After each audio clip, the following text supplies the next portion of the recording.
So after woke socialist Seattle Mayor Katie Wilson waves goodbye to millionaires and billionaires tax revenue, suddenly she's having second thoughts. I think the claims that millionaires are going to leave our state are like super overblown. And if, the ones that leave, like, bye. So just weeks after she made those comments, she actually told the New York Times that, quote, these comments were not productive. So just weeks after she said bye to millionaires, she told the New York Times in an interview that these comments were not productive in the sense that they caused more harm than good. But looks like the harm may already have been done. And really, in the minds of these financially illiterate socialists, it's not a matter of a spending problem, it's a matter of a revenue problem. Seattle is facing a projected budget deficit of $488 million dollars over the next 3 years. Mayor Katie Wilson went on the Seattle channel last week to explain how the city got here.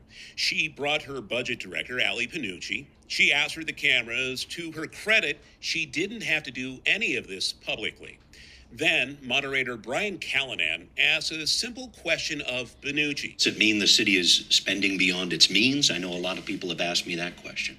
I think that what it represents is that, again, I don't think it's spending beyond the means. We're delivering services that people need, and the costs of those services are more than our property taxes, our sales taxes, all the fees that support the city are not growing. So some of this spending involves providing the Mamdani pipe dream of providing free bus transportation for everyone. And of course, at the expense of millionaires and profitable businesses in the area. Another one of these spending plans is to create these shelter sites for homeless people, which one Seattle person dealing with addiction has personally experienced and has attested to that they cause more crime and more problems instead of solving more issues.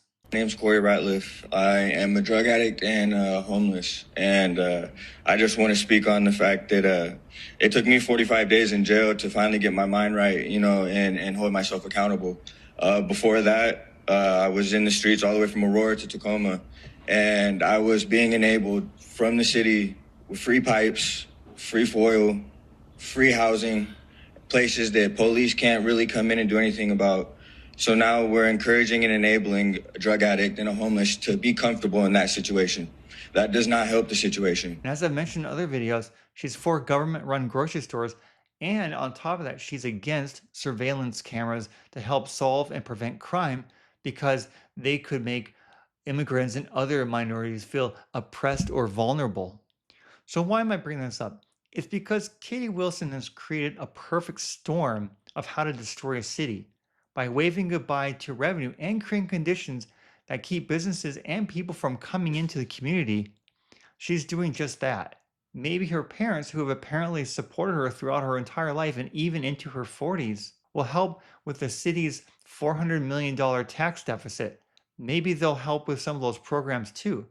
Or maybe it's time for Katie Wilson to grow up and look at things realistically instead of go through the socialist pipe dream that others like Mamdani have done and will eventually fail and hurt the city. But let me know, what do you guys think in the comments below? Do you think that Seattle will turn around? Do you think that Katie Wilson will realize that, hey, we need tax revenue to get the city to where we want it to be, to where people can come in and businesses can thrive? Let me know what you think in the comments below.